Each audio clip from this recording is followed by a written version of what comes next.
Assalamualaikum warahmatullahi wabarakatuh. Bismillahirrahmanirrahim. Alhamdulillahirabbil alamin. Wassalatu wassalamu ala asrofil anbiya'i wal mursalin sayyidina Muhammad wa ala alihi wa sahbihi ajmain. Amma ba'du. Adik-adik, salam sehat untuk kita semua. Ya, semoga hari ini selalu kita diberikan kesehatan dan keberkahan rezeki sehingga kita selalu semangat dan bahagia menjalani hari-hari di masa pandemi ini. Saya berharap semuanya kita tetap semangat, tetap tawakal, tetap bersabar ya menghadapi pandemi yang belum kunjung usai. Ya, mudah-mudahan kita bisa bertatap muka secara langsung ya, secara offline di kampus nanti. Segera insya Allah mudah-mudahan pandemi akan segera selesai. Baik, di pertemuan keempat ya, kita sudah memasuki perawatan materi praktikum ya, yaitu perawatan payudara dan teknik menyusui yang baik dan benar. Nah, pentingnya kita belajar tentang perawatan payudara dan teknik menyusui yang benar. Ini adalah kompetensi yang harus kalian bukan hanya sekedar memahami, tetapi harus mampu melaksanakan di tatanan yang nyata. Baik nanti pada saat ujian di laboratorium, kemudian praktek di wahana praktek nanti, dan pada saat kalian bahkan menjadi seorang bidan.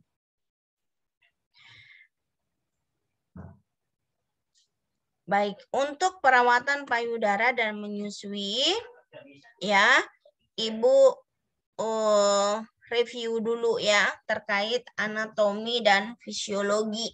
Ya, anatomi dan fisiologi ya, di mana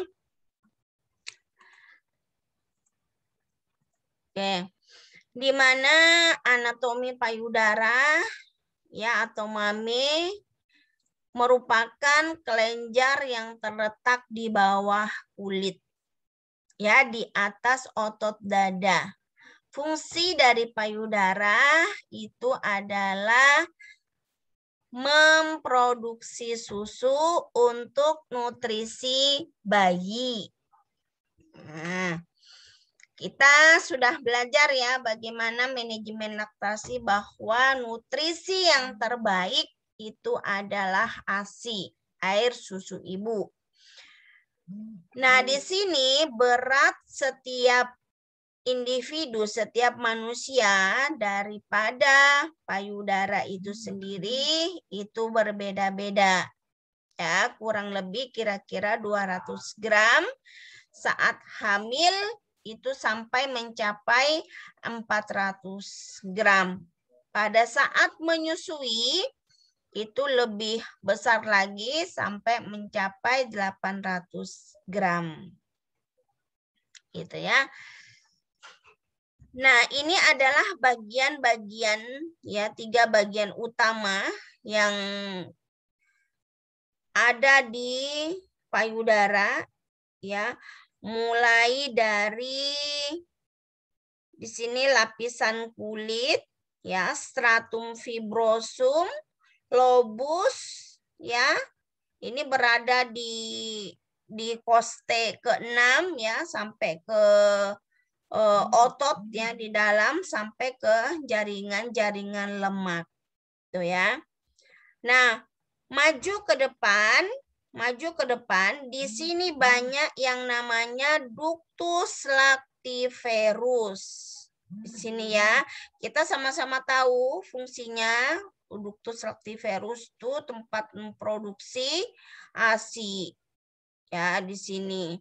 Nah, di sini di dalam ductus lactiferus itu kelenjar-kelenjarnya itu ada seperti yang kayak kapas-kapas ya, seperti ini kira-kira.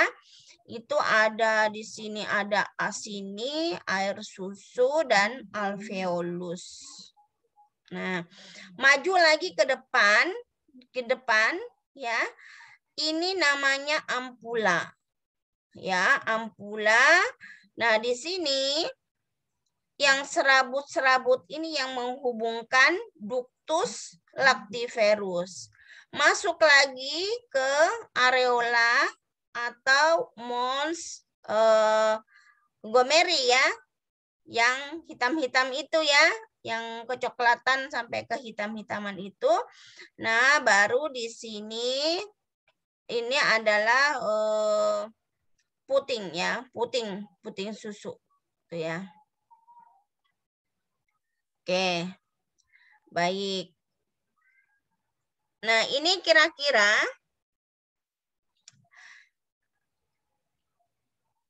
bagian-bagian dari payudara ya. Ini bentuk-bentuk payudara yang terjadi pada seorang wanita ya. Ada payudara normal ya. Payudara normal ini bentuknya seperti ini. Kemudian ada payudara yang pendek ya. Ini agak putingnya ini agak masuk ke dalam gitu ya. Kemudian ada juga yang putingnya panjang gitu ya. Nah, kemudian bahkan ada yang terbenam ya, bahkan terbalik di sini bukan terbalik gimana ya, putingnya itu malah masuk ke dalam gitu. Nah, itu. Nah, kemudian terkait fisiologi. Ya, ini nanti akan dibahas tuntas sama Ibu Puri ya. Pertemuan minggu depan udah masuk pertemuan Ibu Puri ya. Kemudian selama kehamilan, hormon estrogen dan progesteron menginduksi perkembangan alveolus dan ductus lactiferus. Nah, ini selama kehamilan ini berkembang terus kan, Dek? Yang tadinya 200 menjadi 600. Ya, ini berkembang terus semakin banyak di sini. Ya. Kemudian di dalam payudara juga merangsang produksi kolostrum. Ya. Namun produksi ASI tidak berlangsung sampai sesudah kelahiran bayi ketika kadar hormon estrogen menurun. Nah, biasanya pada saat proses persalinan nanti kalian diajarkan hormon apa yang menurun itu pada saat proses persalinan karena apa? Majunya kontraksi uterus di situ, gitu ya, untuk mempercepat pengeluaran bayi. Begitu keluar bayinya, naik lagi. Ada hormon yang naik lagi untuk memproduksi ASI. Nah, dari penurunan kadar estrogen ini memungkinkan naiknya prolaktin di situ. Prolaktin dan memproduksi ASI di situ sudah dimulai. Makanya kenapa kita harus melakukan IMD, inisiasi menyusui dini, karena pada saat ini udah puncaknya kadar prolaktin itu naik di situ. Nah, kalau terjadi refleks menghisap, produksi ASINya ini akan banyak, akan segera dimulai gitu, daripada yang tidak melakukan IMD. Itu kira-kira ya. Nah, ini yang harus diketahui ya, Dek. Terkait yang namanya kok bisa sih di sini memproduksi ASI. Ya. Karena ini kalau fisiologinya pasti dia mau dengan kadar prolaktinnya pasti dia memproduksi ASI. Tapi di sini ada yang namanya bisa memproduksi dengan baik, kemudian ada yang namanya tidak bisa memproduksi meskipun secara fisiologis hormon itu berperan. Nah, karena apa? Ya, yang pada saat ini terjadi itu refleks prolaktin dan refleks oksitosin. Nah, di sini digambarkan di gambar ini bahwa refleks prolaktin dan refleks oksitosin itu terjadi Ya, apabila ada rangsangan. Ya, salah satunya itu adalah rangsangan isap. Sehingga apa? Langsung bisa mempengaruhi refleks prolaktin dan oksitosin. Kalau ini prolaktin dirangsang, wah pabriknya luar biasa, pabrik ASI-nya. Gitu ya, akan selalu memproduksi. Nah, ini secara fisiologis. Ada nggak, Bu, pengaruh terhadap psikologis? Ada. Nah, kalau kita lihat di sini, ya, kita lihat di sini, lihat kalian ini garis-garis merah ini, ya, garis merah ini, bahwa hipotalamus, ya, itu mengendalikan semuanya. Ya, hipotalamus itu mengendalikan semuanya di sini. Jika ibu itu memikirkan sesuatu, termasuk khawatir, ya, termasuk khawatir, ini akan mempengaruhi, ya, ini akan mempengaruhi terjadinya apa? Refleks oksitosin dan prolaktin di sini bisa mempengaruhi. Ya, khawatir, rasa khawatir, kemudian stres, kok ASI saya nggak keluar. Nah, di sini kan tujuan umum tadi waktu kita bahas di pertemuan awal, bahwa dengan manajemen laktasi itu kita harus mampu meyakinkan ibu bahwa ibu adalah seorang ibu yang sempurna dan mampu menyusui bayinya dengan memberikan nutrisi yang baik melalui ASI. Itu harus disampaikan kepada ibu. Jangan sampai nanti ibu khawatir, kok saya sudah menyusui tapi kok enggak ini ya, kok kayaknya nggak deras ASI-nya, nggak banyak gitu ya. Belum tentu ya, kadang-kadang. Nah, makanya di sini kebahagiaan ya, endorfin di sini harus dibuat di sini. Segala sesuatu yang difikirkan ibu akan mempengaruhi di sini ya, akan mempengaruhi. Ya, dengan adanya refleks ini isapan ya, refleks isap itu akan mampu meningkatkan produksi ASI, apalagi ibunya bahagia.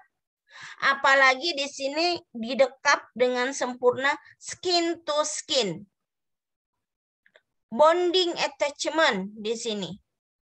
Ya, di sini akan tercipta semuanya di sini. Makanya pabriknya itu sangat banyak nanti. Gitu ya, kira-kira begitu ya. Nah, ini kira-kira fisiologinya bahwa dengan menyusui bayi itu akan merangsang ya terjadinya produksi ASI dan merangsang hormon oksitosin untuk selalu mengeluarkan ASI. Gitu ya.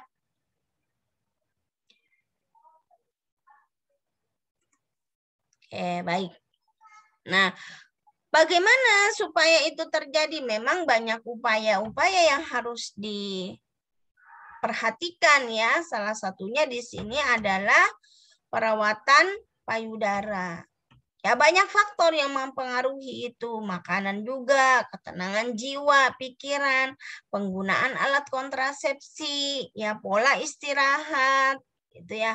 Kemudian faktor isapan. Nah, jadi faktor isapan kalau bayinya jarang mengisap, ya otomatis ya jarang juga hormon ya oksitosin ini terangsang sehingga tidak bisa memproduksi ASI secara maksimal di sini. Tuh. Kemudian pola hidup juga itu akan mempengaruhi di sini. Ya, makanya dalam perawatan payudara ini kita maksimalkan supaya apa? Mengakomodir kekurangan-kekurangan yang terjadi pada diri ibu. Ya. Oke. Di sini merangsang hormon oksitosin itu seperti apa? Tadi Ibu sampaikan tidak hanya fisik, tetapi psikologis ya itu juga harus dikelola sama bidan. Nah, tadi disampaikan dengan adanya pikiran, rasa khawatir dan lain-lain ya. Ini akan apa? Mempengaruhi secara psikologis. Meskipun bayinya nyusu terus tapi ibunya kepikiran, itu rangsangan itu tidak akan maksimal. Ya. Kira-kira nanti bisa dibaca ini ya, Dek, slide-nya Ibu kirim. Nah, baik. Ini salah satunya ya, Dek. Bagaimana untuk merangsang oksitosin itu sendiri, ada namanya pijat oksitosin. Nanti untuk praktek pijat oksitosin karena ini masuk ke dalam praktikum komplementer ya. Tujuan akhir dari mata kuliah kita salah satunya itu mampu memberikan asuhan komplementer untuk menjawab visi misi prodi yang dijabarkan di mata kuliah asuhan kebidanan 3 ini pada masa nifas ya. Nanti untuk praktek pijat oksitosin itu nanti Ibu kategorikan di belakang ya, praktekkan di pertemuan ke berapa ya, kalau nggak salah ke 12 apa ya. Nah, nanti di situ sudah fokus ke asuhan-asuhan komplementer. Nah, salah satunya pijat oksitosin. Baik. Selanjutnya tentang perawatan payudara, cara perawatan payudara. Nah, apa sih yang dimaksud dengan perawatan payudara?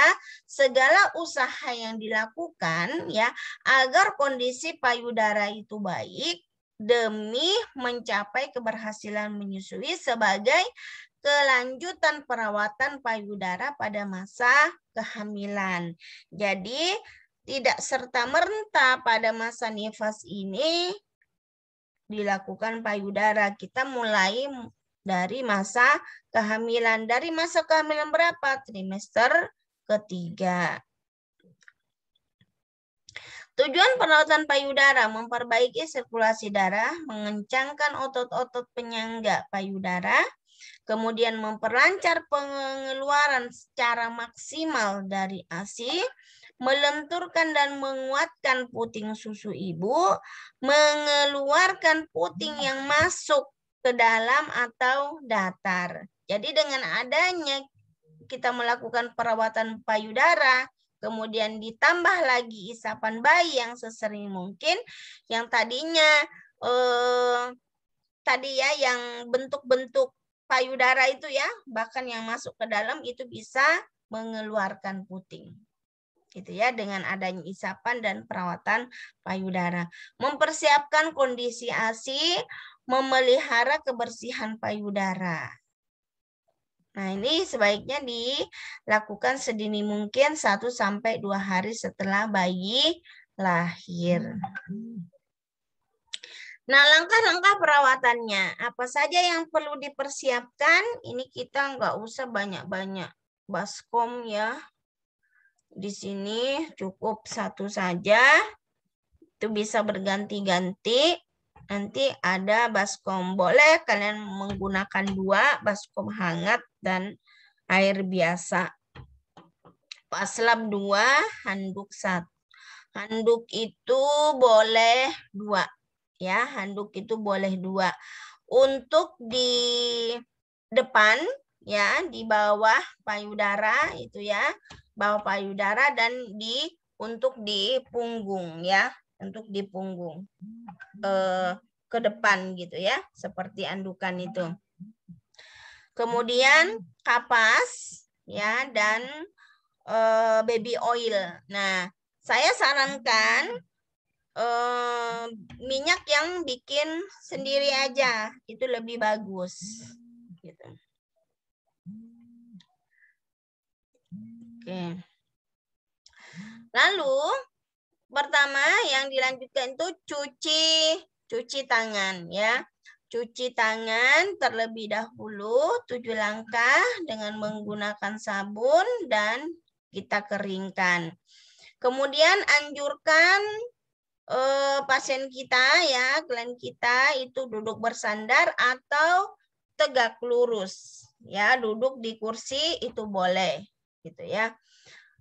Lalu, nah, kira-kira seperti ini. Pasangkan handuk, ya. Jadi handuknya itu ada di sini, ya. Ada di bawah payudara sama di punggung dan dada gitu, ya. Nah, seperti andukan biasa. Kira-kira begitu. Nah, lalu lakukan pengompresan pada puting.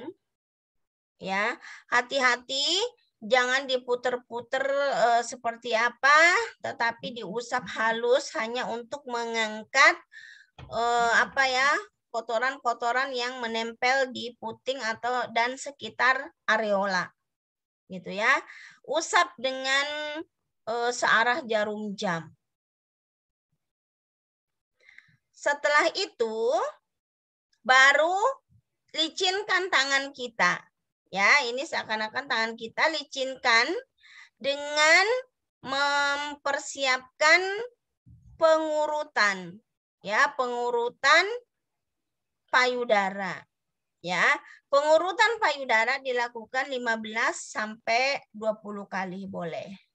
Ya, 15 sampai 20 kali. Jadi seperti ini, ya. Kita kan berada di belakang pasien, ya, di belakang klien kita. Nah, untuk pengurutan awal itu 15 sampai 20 kali untuk melenturkan atau melemaskan payudara. Nah, selanjutnya, nah ini kira-kira ya, dengan menggunakan telapak kita, ya, seperti ini, ya. Nah, tuh dilenturkan dulu dengan gerakan tangan kita, ya. Dari atas masuk ke bawah, angkat ke atas, gitu ya, supaya rileks payudaranya itu tidak tegang. Nah, setelah itu topang tangan kiri, bagian yang susah dulu itu biasanya kalau kita berada di belakang pasien, itu biasanya kita yang payudaranya pasien itu sebelah kanannya, ya, dengan menopang tangan kiri. Yang nopang itu tangan kiri, yang melakukan pengurutan itu tangan kanan. Ya, kalau nanti tangan payudara sebelah kiri, yang nopang tangan kanan, yang melakukan pengurutan itu tangan kiri. Pertama, kita urutkan dulu di sisi jari kelingking. Lakukan pengurutan sisi jari kelingking yang tadinya pengurutan untuk relaksasi, sekarang sudah mulai ada penekanan, ya, seperti gambar di sini. Bisa dibayangkan, ya? Bisa ya, dibayangkan, ya. Oke. Lakukan pengurutan, ya, 10 sampai 15 kali atau kalau mau sampai 20 kali juga nggak apa-apa. Secara merata searah jarum jam. Ya, secara merata. Dari atas ke pangkal puting, ya. Dari atas ke pangkal puting terus disisiri searah jarum jam. Gitu ya, menggunakan sisi kelingking. Lanjut, pengurutan selanjutnya sama, ya. Kita yang tadinya menggunakan jari kelingking, sekarang menggunakan ruas jari, ya. Menggunakan ruas jari, ya, seperti ini. Kemudian diurut, ya, seakan ingin payudara diurut dari atas ke arah puting. dari atas ke arah puting, gitu ya. Nah, makanya Ibu butuh alat tadi ya, yang Ibu tugaskan supaya kita sama-sama nanti mempraktekkan. Gitu ya. Oke. Langsung sama, searah jarum jam. Tekniknya sama. Kalau payudara kanan yang menopang tangan kiri, yang mengurut tangan kanan. Searah jarum jam. Gitu, putar. Nah, lalu setelah itu baru kita melakukan pengompresan. Gitu ya. Dilakukan pengompresan, kemudian air hangat dulu ya, kompres air hangat, lalu air dingin. Ya. Kenapa? Untuk apa? Lebih memperlancar. Kalau sudah kompres air hangat, dilakukan pengurutan, kompres air hangat, wah itu asinya itu biasanya deras keluar. Nah, saking derasnya nanti untuk menghentikan itu pakai air dingin. Ya, kalau hangat itu biasanya bisa terjadi dilatasi yang sempurna, vasodilatasi. Nanti supaya berhenti pakai air dingin supaya terjadi vasokontriksi. Gitu ya. Berhenti dulu sementara, habis itu ibunya mandi, habis mandi langsung menetek itu. Menetei bayinya. Gitu ya. Dah, setelah itu keringkan pakai bra yang menyokong, nyaman, gitu ya. Tuh ya. Baru cuci tangan kembali. Ya, cuci tangan kembali. Setelah itu baru teknik menyusui yang baik dan benar. Ya. Tadi kalau sudah cuci tangan, kemudian mandi, langsung ya, anjurkan saja ibunya untuk melakukan perawatan payudara sebelum mandi. Ya, setelah itu mandi, gunakan payudara yang bersih. Udah langsung menetei bayinya. Ada pertanyaan di sini? Ada pertanyaan? Ada? Terkait teknik perawatan payudara? Cukup? Ada pertanyaan, Dek? Cukup ya? Cukup jelas, Ibu. Ya, kenapa Novi mau bertanya? Ida Parida mau bertanya? Jelas, Ibu. Kenapa? Cukup jelas, Ibu. Oke. Jelas, Ibu. Oke, cukup jelas. Oke, baik, terima kasih. Saya lanjutkan dengan cara menyusui yang baik dan benar ya. Nah, di sini Ibu akan sampaikan juga review dulu kita terkait cara menyusui. Apa yang dimaksud dengan menyusui? Menyusui itu adalah sesuatu yang alamiah, sesuai semua ibu ya kemungkinan besar bisa menyusui bayinya dengan benar. Namun ya kadang-kadang ibu terutama yang baru anak pertama itu kadang-kadang kikuk ya, kemudian bingung cara nyusui itu gimana, atau bahkan sudah coba menyusui puting susunya lecet gitu ya. Nah, itu yang membuat seorang ibu itu enggan untuk menyusui karena itu sakitnya luar biasa kalau sudah lecet. Pada saat menyusui bahkan sampai berdarah. Nah, supaya itu tidak terjadi, sudah dilakukan perawatan payudara, dilanjutkan dengan teknik menyusui yang baik dan benar di sini. Ya.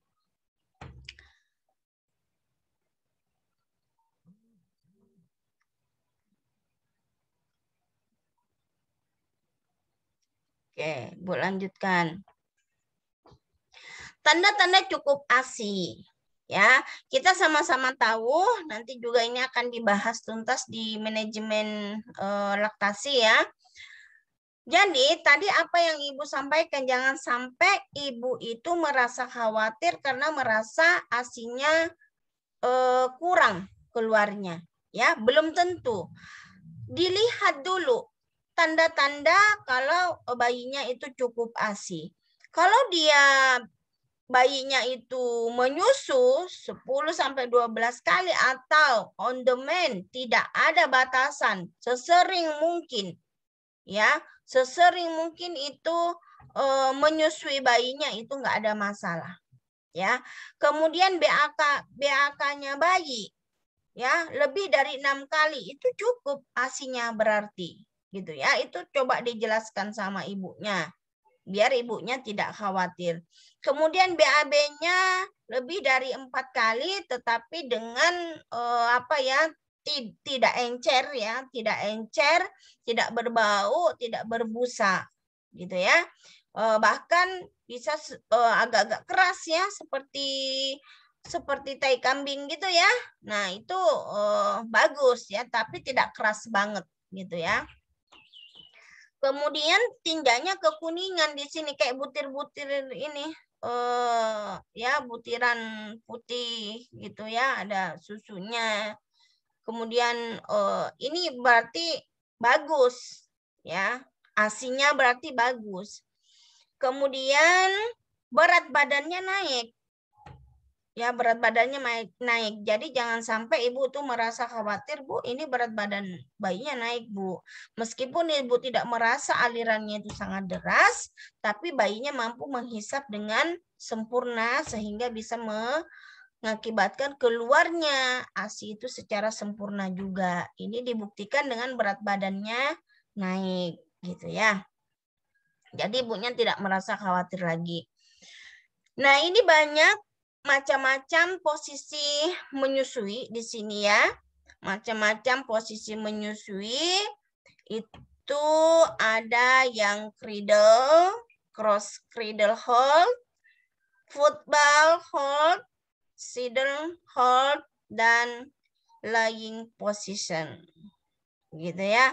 Jadi ini dalam segala kondisi dan situasi, ya, seperti apa ibu menyusui yang baik dan benar, supaya juga ibunya itu merasa nyaman, punggungnya tidak sakit menyusui, karena kalau menyusui itu bisa berjam-jam, ya. Kemudian seperti apa juga enaknya ibu menyusui, akan tetapi menjaga keselamatan bayi. Takutnya ibunya tertidur, gitu ya.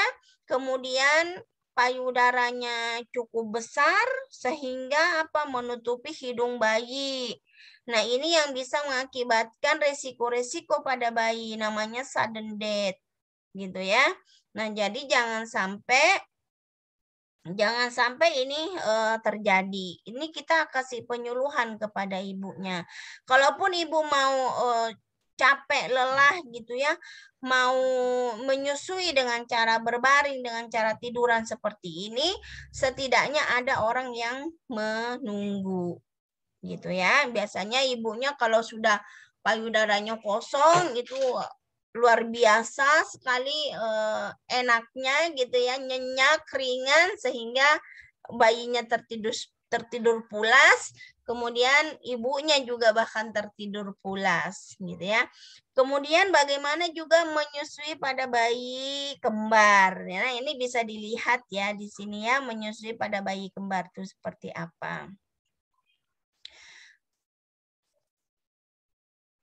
Kemudian ini ada mekanisme menghisap bayi, tadi sudah Ibu sampaikan ya, bahwa ada refleks rutin, ya, refleks menghisap dan refleks menelan. Dan jangan lupa nanti pada saat menyusui, setelah menyusui itu ada teknik menyendawakan, ya, supaya tidak terjadi penuhnya air susu dan pengosongan lambung bayi. Jadi udaranya itu harus dikeluarkan dulu, Gitu ya. Supaya apa? Tidak terjadi gumuh ya atau muntah.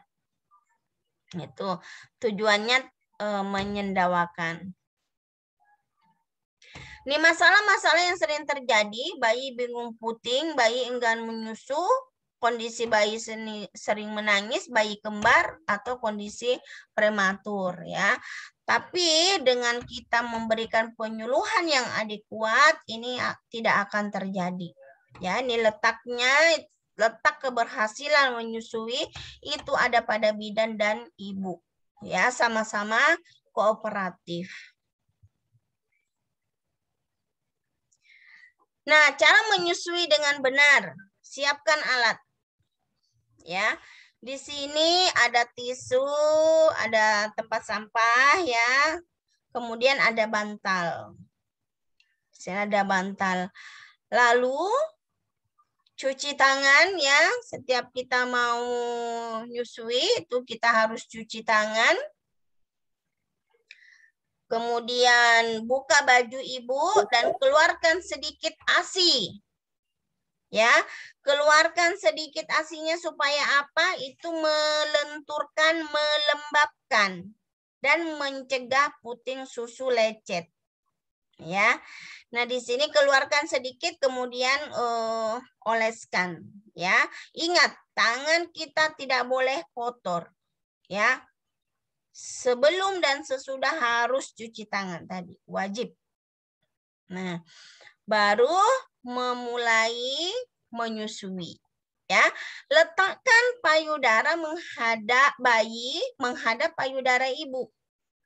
Nah, ini pegangnya ya, tekniknya ya, yang benar ya, memegang bayi, mengangkat payudara sampai kita tangan kita membentuk huruf C. Nah, ya, seperti ini angkatnya, huruf C. Ya. Diangkat seperti huruf C. Nah, ya. Nah, ini. Diangkat, kemudian disodorkan ke bayi sampai areolanya ini menutupi mulut bayi. Ya, sampai menutupi mulut bayi. Sini. Oke. Nah, perhatikan ibu harus memegang payudaranya dengan benar ya, Dek. Kira-kira begini nih. Nah, bisa dilihat ya semua ya.